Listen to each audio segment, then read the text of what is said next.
बिस्मिल्लाह। इनको बचपन बोला था यूट्यूब पे डाल तो आज हम वाला पेपर बन गया है। वो नहीं आ रही। रिकॉर्डिंग स्टार्ट नहीं है। हाँ, नया सुन। चलो ठीक है। क्वेश्चन नंबर वन कर रहे हैं। नवंबर 2020 वेरिएंट 2 1। ये क्वेश्चन ना रिलेटेड है हमारा बुक्स ऑफ ओरिजिनल एंट्री और डिप्रिसिएशन। ठीक है। बुक्स का थोड़ा सा ये एक एलिमेंट है। जर्नल जर्नल जर्नल का सवाल है। तो एनीवे देख लेते हैं इसको। सबसे पहले कहता है हमारे पास सारिया owns a business selling ladies clothing. ठीक है भाई। She maintain a system of double entry book keeping. बहुत अच्छी बात है, डबल एंट्री बुक कीपिंग चल रही है। द फॉलोइंग अकर ड्यूरिंग सितंबर 2020। ये दो चीजें हुई है, रिक्वायरमेंट पहले पढ़ लेते हैं। कहते हैं prepare journal entries to record the above transactions, narratives are not required. Narrative नहीं लिखने, कोई टेंशन वाली बात नहीं है, तो आसान काम हो गया। हमें जर्नल एंट्रीज बनानी है। हम कहाँ करते हैं? दी जर्नल में जाके। दी जर्नल, ये जर्नल जर्नल भी कहते हैं इसको। यहाँ पे हम रिकॉर्ड करते हैं जाके। ठीक है भाई। सबसे पहले क्या हो रहा है? कह रहा है purchase a motor vehicle. Motor vehicle क्या होता है? Non current asset. और नॉन करंट एसेट जब बढ़ता है तो क्या होता है? डेबिट होता है, क्रेडिट? डेबिट होता है, शाबाश। और किससे खरीद रहे हैं? Sharp motor. ये हमारी लाइबिलिटी हो जाएगी। उधार पे खरीद रहे हैं, लाइबिलिटी जब बढ़ती है डेबिट होती है, क्रेडिट, शाबाश। ठीक है। तो पहली एंट्री में लिख दूंगा क्या खरीद रहा हूँ? Motor vehicle. तो मैं यहाँ लिख दूंगा मोटर व्हीकल। अभी सिर्फ समझ लेना, बाद में हम रोक के इसको कॉपी कर लेंगे। ठीक है। अच्छा, मोटर व्हीकल डेबिट अमाउंट क्या है? 6350। 6350, और ये है आपका शार्प मोटर्स। शार्प मोटर्स को लिख लेते हैं भाई। दूसरे नंबर पे क्या हो रहा है? कह रहा है Ruhi a credit customer was declare bank owing सारिया 12,000 1200 उसको हमें देने थे, हम खुद सारी हैं। रूही साहब जो हैं या साहिबा जो भी हैं वो बैंक हो गए या हो गई। The debt is to be written off. तो इसको हम क्या कहते हैं? Recoverable debt. Irrecoverable debt expense है। एक्सपेंस बढ़ता है तो डेबिट होता है, क्रेडिट होता है। Very good. और रूही रिसीवेबल है हमारा। रिसीवेबल बढ़ता कम है हो तो रहा है, क्रेडिट रिसीवेबल कम हो रहा डेबिट है ना, होता है और कम होता है तो क्रेडिट। क्रेडिट हो रहा है। तो इरिकवरेबल डेट में यहाँ लिखूंगा और रूही का नाम यहाँ लिख दूंगा। बारह रूही सौ क्योंकि क्रेडिट हो जाएगी, क्योंकि रिसीवेबल कम हो रहा है मेरा। रिसीवेबल कम होता है तो क्रेडिट। ये बात हमने शुरू से पढ़ी है। 1200 लिख देते हैं। तो ये तो आसान सी बात थी। 4 नंबर आ गए। अब आगे आ जाओ। कह रहे हैं सारिया is preparing her financial statement for the year ended 30 September 2020। She provide the following information for fixture and fitting October 1 2019। क्या कह रहे हैं? Fixture and fitting at cost इसकी इतनी है। प्रोविजन फॉर डेप्रिसिएशन 6185 है। फिर सही है, ये बात समझ में आ गई। प्रोविजन की भी वैल्यू दे रहा है साल की शुरू में, फिक्सचर की भी वैल्यू दे रहा है। फिर बीच में क्या हुआ? 2020 में। देखो अक्टूबर 1 में ईयर शुरू हो रहा है ना आपका, तो ये याद रख लो। खत्म कब होगा? September 30 को। ठीक है। और 2019 से शुरू हो रहा है तो 2020 में खत्म होगा। ये हमारी टाइमलाइन है। 2020 January 31, यानी कि बीच में, इधर इधर इन सामने साल के बीच में क्या किया? Sold fixtures and receive a cheque of 1150। Asset बेच दिया भाई, पैसा आ गया, बहुत अच्छी बात है। The fixtures had been purchase. ये जो फिक्सचर जो बेचा है ना, ये इसने खरीदा था 1 फरवरी 2018 को। कितने का? 1500 का। अब देखो 1 फरवरी 2018 को अगर इसने खरीदा होगा तो हमारा एयर कैसे चल रहा होगा? एक हमारा एयर एंड हुआ है जनवरी। September 30 2019 को खत्म हुआ होगा। और ये शुरू हुआ होगा October 1 2018 को। और ये कब खरीद रहा है भाई? ये खरीद रहा है 1 फरवरी 2018, यानी कि इससे भी पहले खरीद रहा है। इससे भी पहले खरीद रहा है आपके पास। ठीक है। अच्छा जी, तो एक साल वो आ गया, एक साल ये आ गया, और तीसरे साल में जाके वो बेच रहा है। सही है। 2 साल उसने इस्तेमाल कर लिया। एक जो एक आपका ईयर, ये वाला ईयर होगा, मैं लिख ही लेता हूँ यहाँ पे ताकि आसानी हो जाए। October 1 ये 2017 है, और ख़त्म हो रहा है September 30 को 2018 को। तो उसने इस साल में, इस साल के बीच में खरीदा है। इस साल के बीच में उसने एसेट खरीदा है 1500 का। एक साल ये हो गया, दूसरा साल ये हो गया, तीसरे साल में यहाँ पर ये डिस्पोज ऑफ कर रहा है। ठीक है। यहाँ पे ये बेच रहा है। सही है भाई, समझ में आ गई बात। अब क्या हुआ? मार्च 31 को, इसी साल के बीच में, मार्च 31 को इनको क्या ख्याल आया कि इन्होंने मार्च 31 को ये किया कि परचेज न्यू फिक्सचर, नया फिक्सचर खरीद लिया और पैसा चेक से दिया 3,500 का। अब आगे कहता है सारियस policies to provide depreciation on fixture and fitting at 10% per annum using the RBM. RBM लग रहा है भाई, आरबीएम कैसे लगता है, कॉस्ट माइनस एक्यूमुलेटेड डेप्रिसिएशन, ताकि नेटबुक वैल्यू फिर उस पर रेट लगता है। कह रहा है फुल ईयर, ये देखो बहुत इंपॉर्टेंट बात है Mustafa, full year depreciation is charge in the year of purchase but none in the year of disposal. जिस साल खरीदा पूरे साल के लगाना है, जिस साल बेच रहे हो कुछ भी नहीं कर रहा। ये नहीं कि इसमें देखो इस साल खरीदा है ना हमने ये वाला, पूरी डेप्रिसिएशन आएगी, इस साल भी पूरी आएगी, 2020 जिस में। साल डिस्पोजल आई उस साल नहीं होगी। तो 2 साल की डेप्रिसिएशन हम चार्ज करेंगे, यानी हमें पता चल गया 2 इयर्स की डेप्रिसिएशन हमें डिस्पोजल जो एसेट हुआ उस पर चार्ज करनी है। रिक्वायरमेंट देख लेते हैं। कह रहा है यार फिक्सर एंड फिटिंग अकाउंट बनाओ। देखो ये कॉस्ट अकाउंट है, ये क्या है मुस्तफा, कॉस्ट अकाउंट। तो यहाँ पे हमेशा कॉस्ट रिकॉर्ड करेंगे, ठीक है। यहाँ पर हम जो एसेट की कॉस्ट होगी वो रिकॉर्ड करेंगे। और ये कब का बनाना है, कह रहे हैं भाई फॉर द ईयर एंडेड 30 सितंबर 2020, यानी कि ये ईयर शुरू कब हुआ होगा, October 1, 2019 को शुरू होगा ईयर, जब भी जाके 30 सितंबर 2019 को ख़त्म हुआ है। तो मैं यहाँ सबसे पहले ईयर लिख दूंगा, यहाँ भी ईयर लिख दूंगा 2019। और ये आपका शुरू हो रहा है October 1 को। यहाँ आपका बैलेंस बीडी आएगा, आपको पूरा लिखना होगा एग्जाम में बैलेंस, ठीक है मैं भी लिख रहा हूँ। और बैलेंस बीडी कितना है, साल के शुरू में बैलेंस आपको दिया हुआ था 28,600। बस पेपर अपने सामने खोल के रखना ताकि आप मुझे वैल्यूज बताते रहेंगे आसानी से, मेरा तो क्वेश्चन ऊपर चला जाता है, ठीक है। अच्छा, इस साल इसने एसेट भी बेचा है, डिस्पोजल किया है। 2020 में बेचे। हाँ अब देखो जनवरी ये में जो बता बैलेंस रहा है, आया हाँ। उसी साल। और ये जो है ना, ये 1150 इसके पास आ गए हैं, लेकिन ये एसेट खरीदा कितने का था, 1,500 का। तो यहाँ पे हम कॉस्ट रिकॉर्ड करेंगे, कॉस्ट रिकॉर्ड। और देखो जब एसेट कम हो रहा होता है तो ये डिस्पोजल, ये जो एसेट का कॉस्ट अकाउंट है ये कम हो जाएगा। एसेट कम होता है तो डेबिट होता है क्रेडिट, क्रेडिट।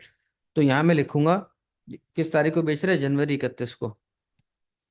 और यहाँ मैं लिखूंगा डिस्पोजल, जब भी एसेट बेचते हैं तो डिस्पोजल लिखते हैं। और 1,500 लिखूंगा। हाँ ये आपने अच्छी बात की है, 2020 लिखना चाहिए, ठीक है, वेरी गुड। अच्छा, अब क्या हो रहा है मेरे पास, कुछ खरीद रहा है, हाँ खरीद रहा है। देखो March 31 को, ये देख रहे हो, परचेज न्यू फिक्सचर, और कितने का खरीदा, 3,500, और पैसा दिया बैंक से। तो यार जब बैंक से पैसा दे रहे हैं ना भाई, ये 2020 हो जाएगा, March 31। तो यहाँ बैंक आता है, चेक की जगह हमेशा क्या आता है भाई। और एसेट बढ़ रहा है, एसेट बढ़ रहा है तो डेबिट होता है, बैंक से पैसा क्या होगा, बैंक क्रेडिट हुआ होगा। अब मुझे निकालना है बैलेंस सीडी, कैलकुलेटर है, हाँ कैलकुलेटर उठाएं वैल्यू निकालें। 22,600 प्लस 32,100 आ रही है टोटल। 32,100 आपने टोटल मुझे बता दी, -1,500 दिए तो 30,600 आ रही है हमारी सीडी। 30,600। ये क्या हो गया, बैलेंस सीडी हो गया, ये 32,100 हो गया। और यहाँ पे आऊंगा October 1, और ये क्या 2020 का, ये बैलेंस बीडी हो जाएगा 30,600। करेक्ट हो गया भाई, ये पार्ट हो गया हमारे पास। अच्छा जी आगे देखते हैं। अब नेक्स्ट रिक्वायरमेंट कह रहा है प्रोविजन फॉर डेप्रिसिएशन अकाउंट बनाओ। कोई बात नहीं, प्रोविजन कॉन्ट्रा एसेट होता है, तो इसका मतलब ये क्रेडिट होगा, बढ़ेगा, और कम होगा तो डेबिट होगा। तो बैलेंस बीडी इस साइड आना चाहिए, तो यही कर लेते हैं 2019 और October 1। यहाँ मेरे पास आना चाहिए बैलेंस बीडी। अक्टूबर 1 को है 6185। और ये अगर आप सवाल में देख लो, सवाल खोल के रखा हुआ आपने 6185।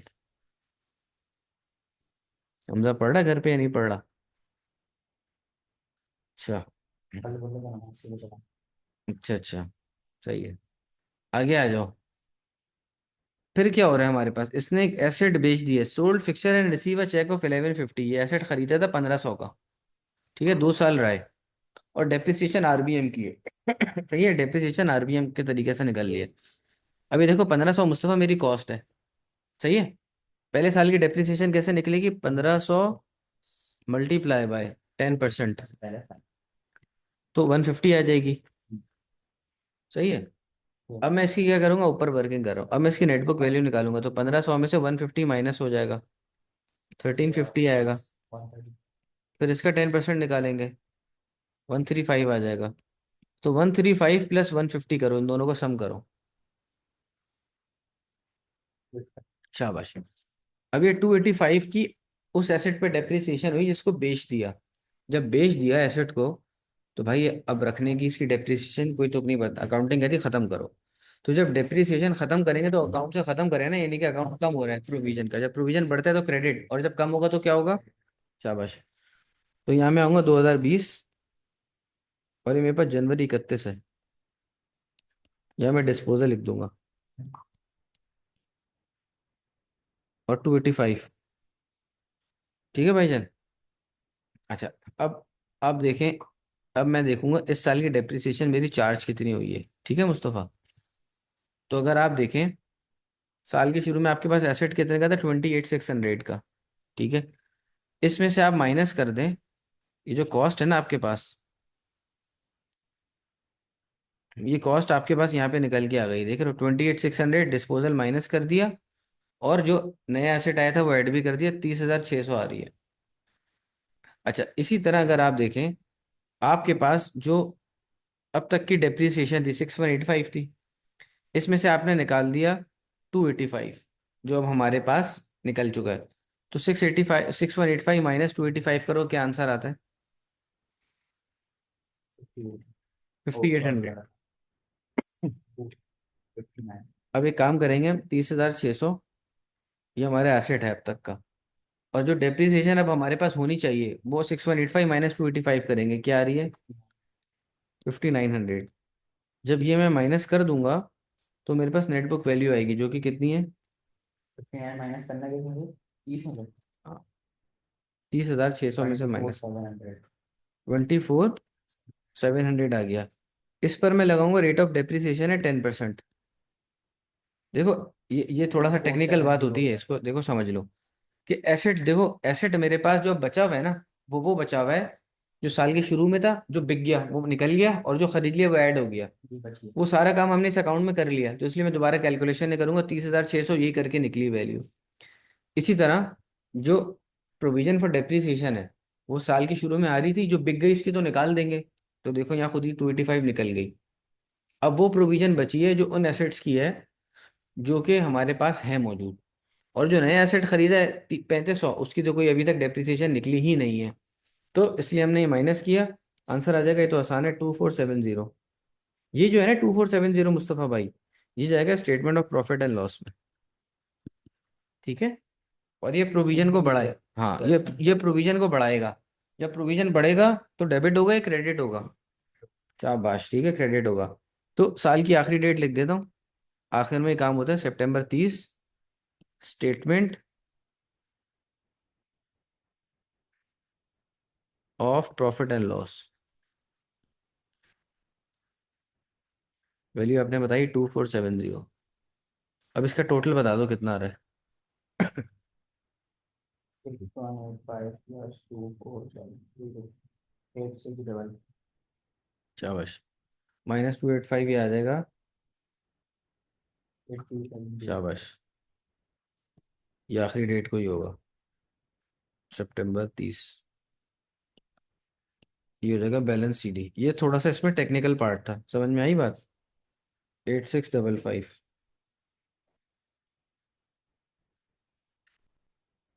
और ये October 1, 2020 को बैलेंस BD हो जाएगा। क्लियर है यहाँ तक? आगे डिस्पोजल अकाउंट बनाना, देखो मैंने आपको बताया हमेशा डिस्पोजल अकाउंट में 4 एंट्रीज होती हैं, हमेशा याद रखना। ठीक है, डिस्पोजल अकाउंट में हमेशा 4 एंट्री होती हैं। कैसे 4 एंट्री होती है, देखो इसको इस तरह से याद रखो। मैं इसको ये खोल लूँ अपने पास, इससे आपको बता देता हूँ। देखो हमारे पास ये कॉन्सेप्चुअली आप क्लियर रखो इसको, क्योंकि बार बार सवाल आता है और इसमें कन्फ्यूजन हो रही होती है अक्सर। देखो जब मैं एसेट खरीदता हूँ मुस्तफ़ा, तो एक अकाउंट बनाता हूँ कॉस्ट का। ठीक है, एसेट खरीदता हूँ तो क्या होता है, एसेट डेबिट होता है। जब एसेट को बेचूंगा कम होगा, क्रेडिट हो जाएगा, तो यहाँ क्या लिखूंगा? डिस्पोजल। ये काम करता हूँ ना। इसी तरह डेप्रिसिएशन का अकाउंट बना रहा होता हूँ, प्रोविजन फॉर डेप्रिसिएशन। जब ये बढ़ती है तो क्रेडिट होती है, जैसे statement of profit and loss में हमने भेजा।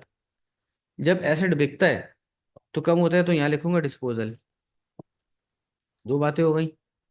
तीसरी बात, जब एसेट बेचोगे तो कोई पैसा वगैरह भी आएगा।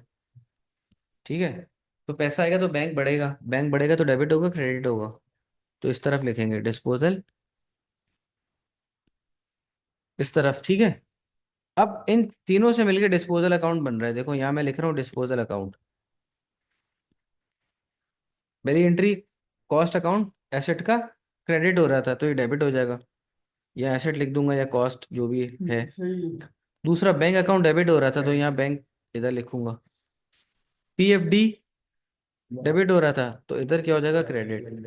अब चौथी फिगर आपकी बैलेंसिंग आएगी, चाहे यहाँ है चाहे यहाँ है, और वो जाएगी statement of profit and loss में।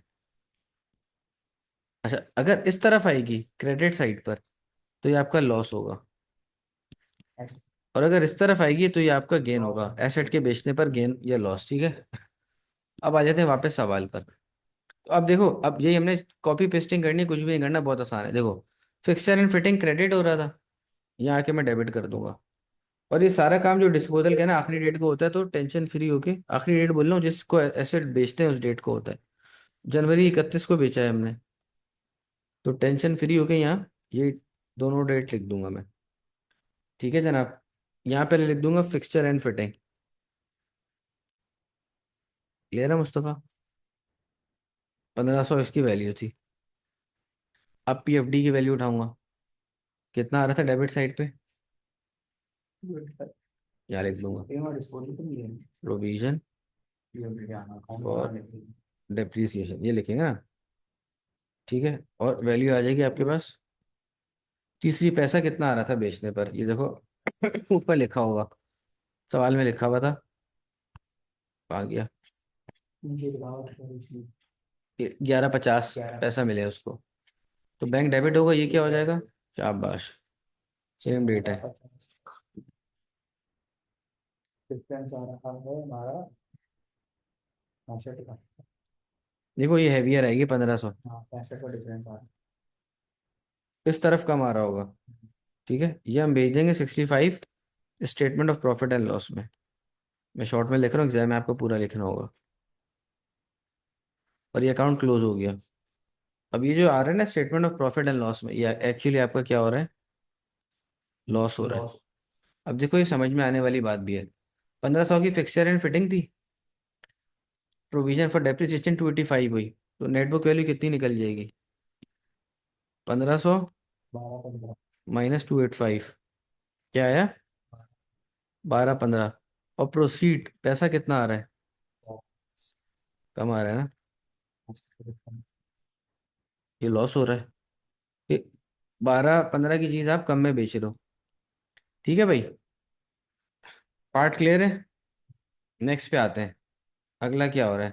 कह रहा है सारा is considering forming a partnership with her friend Emmy who run the similar business, जो सिमिलर बिजनेस चलाती है इसके साथ ही पार्टनरशिप करनी चाहिए। कह रहा है advice Sara whether or not she should form a partnership with Imi, justify your answer with two advantage two disadvantage of forming a partnership. तो पार्टनरशिप के दो एडवांटेज बताने हैं, मोर कैपिटल, शाबाश, मोर कैपिटल, वर्कलोड डिवाइड हो जाएगा। और फिर एडवांटेज होगा, प्रॉफिट शेयर करना पड़ेगा। और वो होगा कि फ्यूचर एग्रीमेंट, एग्रीमेंट और हाँ, एग्रीमेंट है। एग्जाम में तो आपको दो ही लिखने हैं, हम और क्या लिख सकते हैं भाई, एडिशनल स्किल्स आ सकती हैं, नो आइडिया। स्पेशलाइजेशन हो सकती है जिससे आपका काम तेज होगा, ठीक है। सारे पॉइंट में लिख नहीं रहा कुछ हम, ठीक है। वो रिकॉर्डिंग ब्रेक हो गई थी बीच में, तो मैंने ये कर लिया जब तक, ठीक है। अब क्या है, देखो हमने क्या बात की थी, हम यहाँ पर थे, वर्कलोड डिवाइड हो जाएगा, एडिशनल स्किल्स आ जाएंगी, प्रॉफिट शेयर होगा, स्लोअर डिसीजन मेकिंग। एग्जाम में आपने दो ही लिखने हैं, कॉन्फ्लिक्ट हो जाएगा पार्टनर के दरमियान, फिर वो पूछ रहा है कि भाई करना चाहिए, ओपिनियन दे रहा है, तो मैं कह रहा हूँ शुड फॉर्म अ पार्टनरशिप, क्यों, क्योंकि एडिशनल कॉन्ट्रैक्ट्स आएंगे, एडिशनल कॉन्ट्रैक्ट्स आएंगे जिससे रेवेन्यू बढ़ जाएगा, इसकी वजह से आपका रेवेन्यू और प्रॉफिटेबिलिटी बढ़ जाएगी। तो हमने ये पार्ट कर लिया, ठीक है जनाब। ये हो गया, अब आपके पास टाइम है, आप जल्दी से इसको कर लें, फिर अगला सवाल करते हैं।